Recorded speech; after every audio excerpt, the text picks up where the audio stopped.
जैसा कि आपको पता है पिछले कई दिनों से सिविलियन किलिंग्स यहाँ पे जारी है, बहुत ज़्यादा तशवीश पाया जा रहा है लोगों में। उसी तरह से जो यहाँ के पॉलिटिशियंस हैं उनको भी बहुत तशवीश है इसके रिलेटेड। हमारे साथ इस वक्त मौजूद है senior Congress leader former union minister mister Saifuddin Soz साहब। उनसे जानेंगे जो ये हालात बने हुए हैं उनका क्या कहना है इस पर। सोह साहब, आपका खैर मकदम है हमारी चैनल में। सर बताइए, ये जो सिविलियन किलिंग्स का सिलसिला जारी है पिछले कुछ हफ्तों से, क्या कहेंगे सर?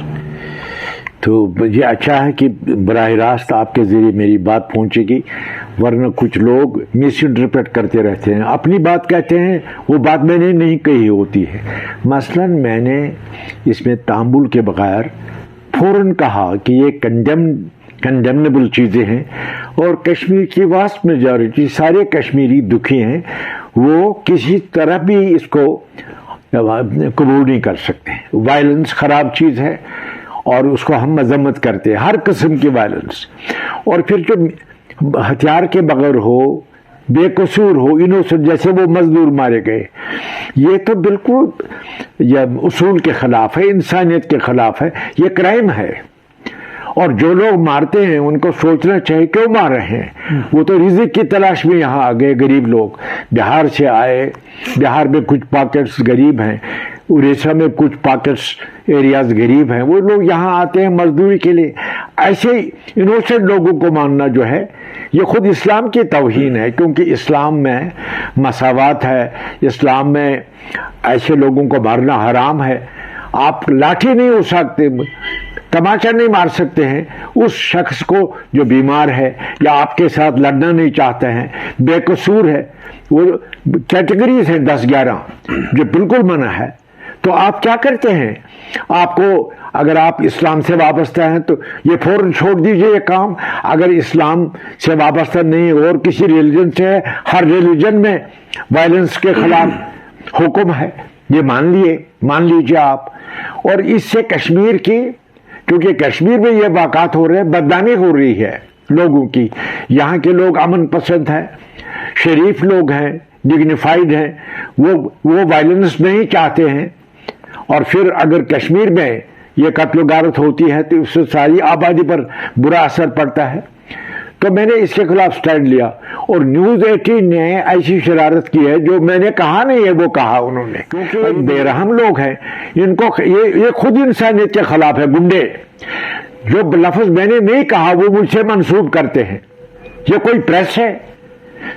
प्रेसमैन को, जर्नलिस्ट को बाखबर होना चाहिए, जिम्मेदार होना चाहिए।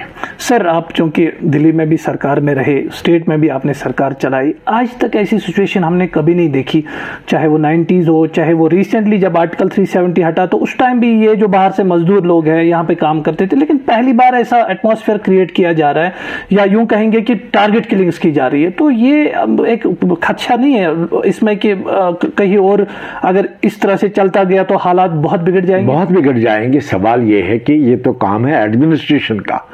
मुझे बताया जाता है कि एडमिनिस्ट्रेशन चाकर चौबंद है, और जो लोग एडमिनिस्ट्रेशन को जानते हैं वो मुझे बाज़ औक़ात समझाते हैं कि बहुत कुछ करते हैं, वो लड़ते हैं इनके खिलाफ।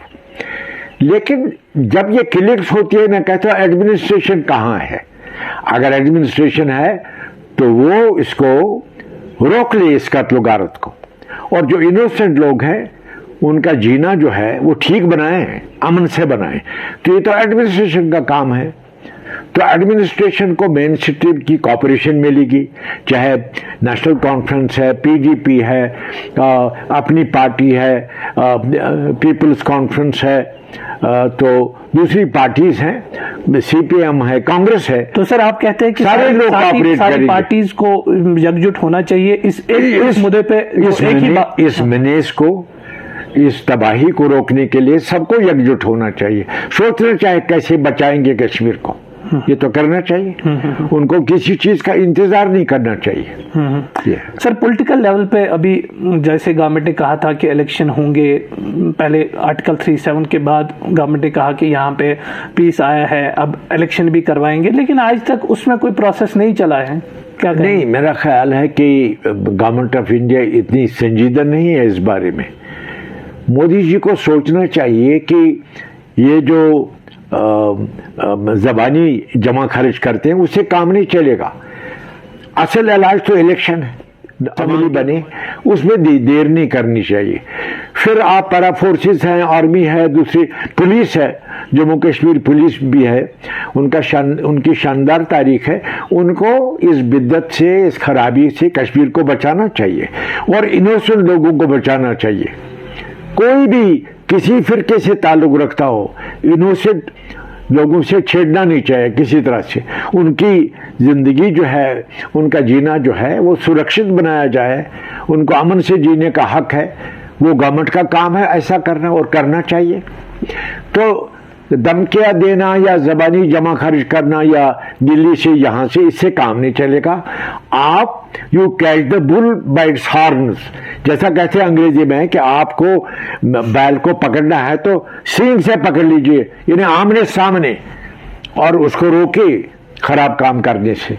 तो ये उनका काम है और उनको करना चाहिए। तो आपको लगता है इलेक्शन टाइम आया है? इलेक्शन बिल्कुल टाइम है, लोग तैयार हैं, इलेक्शन करें, बल्कि जल्दी से जल्दी उसकी तारीख मुकर्रर करें, क्योंकि यहाँ के लोगों की खुद चुनी हुई सरकार आ जाएगी। इस वक्त जो है बड़ी दूरी है एडमिनिस्ट्रेशन के साथ, उससे भी इसमें इजाफा होता है। सर, कुछ पॉलिटिशियन तो कहते हैं कि पहले स्टेटहुड दिया जाए, उसके बाद इलेक्शन होना चाहिए। अरे स्टेटहुड क्या चीज है? स्टेटहुड तो आ जाएगा, उससे कश्मीर की तसल्ली नहीं होगी। हमारी दाखिली खुद मुख्तारी को बहाल होना चाहिए। उसमें क्या डिफिकल्टी थी? 370 को हटाकर अब गवर्नमेंट ने क्या हासिल किया? ये कैसे रहते हैं प्रोपेगेंडा। मैं कहता हूं एक चीज बताओ जो नुमाया तौर आपको फायदा हो गया 370 के हटाने से। लोगों के दिलों में गम भर दिया, नाराजगी भर दी, और कोई फायदा नहीं है। वो भी करो और आतंकवाद को और इस मिलिटेंसी को, आर्मेड मिलिटेंसी को खत्म करो। यहाँ के शहरी चाहते हैं अमन की जिंदगी बसर करना। कोई जमात नहीं है कश्मीर में जो किसी तरह भी इसके साथ हो कि कत्लोगारत हो। सब लोग यही चाहते हैं, चाहे प्राइवेट में बोलते हैं या पब्लिक में बोलते हैं, कि कश्मीर से ये मुसीबत दफा हो जाए। सर, ऑल पार्टी मीटिंग बुलाई प्राइम मिनिस्टर साहब ने, उसके बाद कोई फॉलोअप नहीं हुआ आज तक। मोदी जी ने ऑल पार्टी मीटिंग बुलाई, जब मैंने सुना, मैं तो नहीं था, लेकिन जो वापस आ गए उनको 5-5 मिनट मिले बोलने के लिए। वो तो एक एकतरफा चीज थी, डायलॉग नहीं था। इन्हें मोदी जी के यहां डायलॉग नहीं हुआ ताकि आप दिल से बात बोले, मैं उसका जवाब दे दूंगा, ऐसी बात तो नहीं थी। जिन्होंने बोला वहां उन्होंने दीवार के साथ बात की। सवाल यह है, जब कुछ अमल उस पर होती नहीं है तो ऐसा लगता है कि जैसे दीवार से बात की। मोदी जी को डायलॉग खोलना चाहिए। वो मन की बात कहते हैं एकतरफा, इधर की बात भी सुने। तो सर, आप पॉलिटिकल डायलॉग की बात करते हैं। फारूक साहब ने कल एक स्टेटमेंट दिया कि बातचीत से ही हल हो सकता है। तो वो ठीक कहते हैं, हमारे जो पड़ोसी हैं उनके साथ भी बातचीत होनी चाहिए। फारूक साहब का एक स्टेटमेंट। जब भी महबूबा जी कहती है पाकिस्तान से बात होगी या फारूक साहब कहते हैं, तो दिल्ली वाले उसको बुरा समझते हैं। उनको समझ नहीं आता है, आती है यह बात, ये क्या आपसे झगड़ा करते हैं, आपको ये कहते हैं, चाहे फारूक साहब बोले, चाहे उमर अब्दुल्ला बोले, चाहे महबूब बोले, चाहे मैं बोलूं, चाहे तारिगामी बोले, गुलाम हसन मीर बोले, अल्ताफ बुखारी साहब बोले, हम सारे लोग अलग अलग बयानात पे ये बताते हैं कि पाकिस्तान एक हमसाया मुल्क है, उसको हमसाया को आप हटा नहीं सकते हैं। ये तो कयामत तक हमसाया है, इसलिए पाकिस्तान के साथ डायलॉग खुलना चाहिए। अमन की राह निकलेगी उसी से, और कश्मीर के लोग ये चाहते हैं। जब भी कोई मेन स्ट्रीम बोलती है तो वो आम कश्मीरी लोगों के तर्जमान हो जाते हैं। ये ने जो दिल में है आम लोगों को यहाँ अमन हो, चैन हो, डायलॉग हो, डिस्कशन हो, ये दिमागों में जो परेशानी हो दूर हो। तो जिस वक्त भी ये कहते हैं पाकिस्तान से बात होनी चाहिए, उस वक्त दिल्ली नाराज हो जाती है। ये तो बिल्कुल गलत बात है। पाकिस्तान हमसाया मुल्क है, उसको हटाया नहीं जा सकता। जो यहाँ पे एलजी की सरकार है, डेवलपमेंट पे काफी बातें चलती हैं, तो आपको लगता है सर डेवलपमेंट प्रोसेस शुरू हुआ है या बहुत आगे बढ़ा हुआ है? देखिए, जिस कौम को दिल में परेशानी हो, दिमाग में जरब लगी हो, वो डेवलपमेंट में इंटरेस्टेड नहीं है। और कश्मीर के लोग पता है क्या कहते हैं, चाहे दुकानदार है, चाहे घर में बोलते, चाहे देहकान है, किसान है, चाहे कोई भी कश्मीर का आप बात कीजिए, वो कहेंगे देखो पोल लगाना, बिजली देना, सड़क बनाना, ये तो हर सरकार करती आई है। ये डोगरा महाराजों ने भी किया, सिख रूल में भी हुआ, पठान रूल में भी हुआ, मुगलों के जमाने में भी हुआ, हालात के मुताबिक। ज़ैनुल आबिदीन के बारे में डेवलपमेंट ही डेवलपमेंट थी। वो एक रस्मी चीज है, वो रोजमर्रा चीज है, वो पायदार चीज है, वो होती रहती है।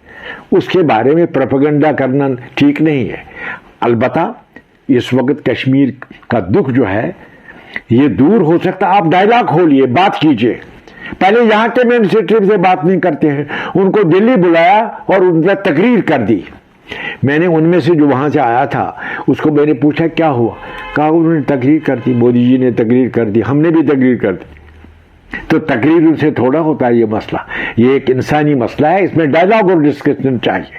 आप मेरी बात इस वक्त सुनते हैं तो हम तब कामयाब हो जाएंगे इसमें जब आप मेरी बात सुनेंगे, मैं आपकी बात सुनूंगा। मगर सर यहाँ पे मेन स्ट्रीम में काफी हलचल है, बहुत सारी नई पॉलिटिकल पार्टीज उभर के आई है, बहुत सारे लीडर्स किसी और पार्टी में ज्वाइन कर रहे हैं, तो इसको कैसे देखते हैं? क्योंकि ये एक मसला है। नहीं, सियासत का मसला ऐसी होता है, लोग आते जाते हैं, जैसा रास आ जाएगा करते जाएंगे, कोई नई बात नहीं है और इससे घबराना नहीं चाहिए। ये तो सरफटोल होती है, मंथन होता है, डिस्कशन होता है, फिर कोई पार्टी बदलता है, दूसरी पार्टी में जाता है, जहां सुकून मिलेगा सियासत करने का करना चाहिए। कांग्रेस पार्टी इलेक्शन में हिस्सा लेगी, जो इलेक्शन अगर जरूर मेरा अंदाजा है कि कांग्रेस पार्टी तो शामिल हो जाएगी। कांग्रेस पार्टी डेमोक्रेटिक पार्टी है, सेकुलर पार्टी है, वो चाहते हैं कश्मीर में राहें खुल जाएं अमन की। सर आगे कोई अलायंस होगा जैसे नेशनल कॉन्फ्रेंस के साथ कांग्रेस का? अभी नहीं कहा जा सकता। तो मेरा अंदाजा है कि राहुल जी यहाँ की बात सुनते हैं, आए भी थे, सोनिया जी, डॉक्टर मनमोहन सिंह, सारे लीडर, चिदम्बरम और दूसरे लोग, वो इंतजार में हैं डायलॉग खुले, डिस्कशन हो और कश्मीर में अमन हो, डेमोक्रेसी हो। के लिए मुझे फिक्र है जम्मू कश्मीर से बाहर क्या हो रहा है। बीजेपी और आरएसएस और सारी जाहिलियत के लिए सबसे बड़ा महाज जो है वो कांग्रेस है, वो सेक्युलर जमात है और फाइट करेगी। नहीं तो हिंदुस्तान में फाशिज्म आ जाएगा, तंग नजरी आ जाएगी। तो फाशिज्म का मुकाबला एक्सट्रीम, अभी हिंदुत्व, बीजेपी हिंदुत्व में लगी है, वो धीरे धीरे आराम से और तरीके से हिंदुत्व प्रोपेगेंडा करते हैं, प्रमोट करते हैं। और हिंदुस्तान के जुमले लोग, भारी अक्सरियत उसके खिलाफ है। हिंदुस्तान में चाहे कांग्रेस है, चाहे सोशलिस्ट पार्टीज हैं, चाहे वो मुलायम सिंह की पार्टी है, चाहे मायावती की पार्टी है, चाहे ममता बनर्जी है, चाहे नवीन है, उड़ीसा में, ये सब लोग सेकुलर लोग हैं और ये चाहते हैं हिंदुस्तान में जमहूरियत हो। कोई नहीं चाहता कि हिंदुत्व की फिलॉसफी चले। ये हिंदू उसके खिलाफ है कि हिंदू धर्म का गलबा नहीं होना चाहिए सियासत में, सियासत को आजाद रखिए आप, ऐसा है। और हिंदुस्तान मजबूत तौर जमहूरियत है, उसको नहीं बिगाड़ सकते हैं कोई भी, बीजेपी बिगाड़ नहीं सकती। लेकिन आरएसएस की तंग नजरी है तो उसके खिलाफ कांग्रेस बहुत बड़ा महाज है, कम्युनिस्ट है, ममता बनर्जी है, जैसा मैंने कहा मुलायम सिंह है, मायावती है। हिंदुस्तान में ये जो बीजेपी के बगैर जमाते हैं वो एकजुट है इस मामले में। कांग्रेस ने कहा था कि 370 को वापस दिया जाए, यहाँ जो लोकल लीडर्स थे, सर आप मानते हैं ये सही एक डिसीजन था? मैं आपको बताऊं, बहुत गलत डिसीजन था। 370 को हटाकर मोदी गवर्नमेंट को कोई फायदा नहीं हुआ, नुकसान हुआ। ये दिलों में राहत थी या दिमाग में राहत थी, इसको छीन लिया। एक फायदा बताए, मोहन भागवत इतने जोर से कहता है प्रोपेगेंडा, मैं पूछता हूं आपके जरिए, एक फायदा बताओ जो 370 को खत्म करने से हुआ। और नुकसानात की फिरिस्त मैं गिनाऊंगा आपको। उसी दिन से यहां का मजदूर, यहां का दुकानदार, यहां का शहरी, आम लोग, नौजवान खुसूसन बहुत नाराज हैं। उनके दिल में, दिमाग में नाराजगी बस गई है। वो समझते हैं कि हमने इलाहा किया था जिसकी बुनियाद दाखिली खुद मुख्तारी थी। महाराजा हरि सिंह की भी दाखिली खुद मुख्तारी थी। उसने इलाहा किया डिफेंस में, फॉरेन अफेयर्स में, करेंसी में, उसने सब चीजों में नहीं किया, फॉरेन अफेयर्स में किया, डिफेंस में किया, करेंसी में किया, तो 3-4 चीजों में किया और बाकी चीजें अपने पास रखी। गोया उसी दाखिली खुदमुख्तारी को आगे बढ़ाया हमारे लीडर शेख साहब। सर बीजेपी कहती है कि 370 से करप्शन बहुत होता था यहाँ पे, जो बताइए, बताते मत है क्या करप्शन, उसको फाइट करेंगे उनका। और प्रोपेगेंडा देखिए बीजेपी का, इसीलिए ये जाहिल कौम है, जाहिल पार्टी है। ये सिर्फ कहते हैं फारूक ने खाया, महबूबा ने खाया, उमर ने खाया। एक इल्जाम बताइए, मैं जिम्मेदार हूं तहकीक करने के लिए। ऐसा नहीं है कि पैसा बांटा गया यहां, ये सबसे बड़ी शैतानी की बात है। अभी फारूक अब्दुल्ला के खिलाफ क्रिकेट बताते हैं, भाई अवाम के सामने बताओ क्या क्रिकेट में हुआ, उसका इलाज करेंगे। और इसी तरह से महबूबा की मदर के खिलाफ इल्जाम लगाया, उनको बुलाया भी ईडी ने। ये डराते रहते हैं कश्मीर को। रशीद इंजीनियर को दिल्ली बुलाया और तफ्तीश की, आवाम के सामने कहें क्या किया रशीद ने। हम जैसे लोग उसको कहेंगे ये गलत तरीका है। तो कश्मीर के लोग अमन के साथ हैं, चैन के साथ हैं, जमहूरियत के साथ हैं, सेकुलरिज्म के साथ है। अगर आपको ये पसंद नहीं है जमहूरियत या सेकुलरिज्म, तो इसका मतलब है आप जाहिल हो गए हैं, आपको फिर इंसानियत नहीं है। अगर हिंदुस्तान जमहूरी मुल्क है, सेकुलर मुल्क है, तो हम उस मुल्क का हिस्सा हैं और फख्र से हैं। कोई छुपा एजेंडा नहीं हमारे पास। सर सिविलियन किलिंग्स को रोकने के लिए क्या इकदाम उठाने चाहिए सरकार को? किसने? जो सिविलियन किलिंग्स हो रही है, जो इसमें चाहे वो माइग्रेंट हैं, पंडित लोग एक हैं, बात है, चाहे वो लेबर लोग हैं। पंडित कम्युनिटी से छेड़ा जाता है तो और भी जुल्म की बात है। इतनी माइक्रोस मिनॉरिटी है, छोटी मिनॉरिटी है, उनके साथ प्यार ही होना चाहिए। जो लोग ऐसा करते हैं वो बिल्कुल जालिम है, उनको पकड़ के सजा दे दीजिए।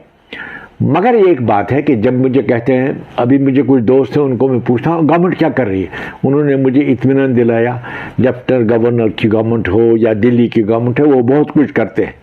लेकिन मैं कहता हूँ फिर अगर बहुत कुछ करते हैं तो ये सड़कों पर क्या हो रहा है? आप क्यों नहीं रोक सकते इसको? हर इनोसेंट को, हर शहरी को जो बेहथियार है, इनोसेंट है, मासूम है, लड़ने के लिए तैयार नहीं है, उसको बचाओ। और यहां की आबादी सारी मासूम है। कश्मीर में बंदूक के लिए कोई रिस्पेक्ट नहीं है। मगर लोकल लड़के मिलिटेंट्स ज्वाइन करते हैं, बात करनी है, चाहे उनको बंदूक हाथ में है चाहे नहीं है। हमको अमन का डायलॉग का रास्ता खोलना है। We can't wait. मतलब मुझे अभी किसी माहिर ने समझाया, जो नॉन मुस्लिम था, उसने मुझे कहा कि तरीका यह है मिलिटेंसी खत्म करने का, आप डायलॉग खोल दीजिए, चाहे उनके हाथ में बंदूक हो चाहे ना हो, कोशिश कीजिए कि बंदूक छोड़ दें आपकी नसीहत से, और गवर्नमेंट कोशिश करे। लेकिन आप वेट नहीं कर सकते हैं कि लास्ट बंदूक वो जमीन पर रख दे तब डायलॉग खोलेंगे, तब तक लोग मर जाएंगे। सर डायलॉग किनके साथ किया जाए? देखिए अभी यहां मेन स्ट्रीम पार्टीज हैं, नेशनल कॉन्फ्रेंस है, पीडीपी है, अपनी पार्टी है, दूसरी जमातें हैं, सज्जाद लोन साहब की पार्टी है, कांग्रेस पार्टी है, इन कम्युनिस्ट हैं। तो चाहे तारिक आमिर अकेला है, मगर बात कर दे कि मैं उसको अथॉरिटी है लोगों की तरफ से, तो इसलिए इन सब से बात कीजिए। पहले मेन स्ट्रीम से बात कीजिए, फिर मेन स्ट्रीम का काम है हेल्प करना गवर्नमेंट ऑफ इंडिया को कि कहां कहां बात करेंगे, बातचीत का रास्ता निकलेगा। सेपरेटिस्ट आप रहे नहीं, लेकिन एक मीरवाइज साहब हैं, आपको लगता है इस टाइम उनके साथ भी बातचीत करनी? नहीं, मीरवाइज तो हमेशा ये दरमियान में रहे और वो मफाहमत चाहते हैं और उनके साथ बात हो सकती है, तो उनके साथ डायलॉग करने में क्या दिक्कत है? सर वन लास्ट क्वेश्चन, जो ये यहाँ पे किलिंग्स हो रही हैं, चाहे पंडित बरादरी से लोग हैं चाहे लेबर लोग हैं, उनके लिए क्या मैसेज है आपकी?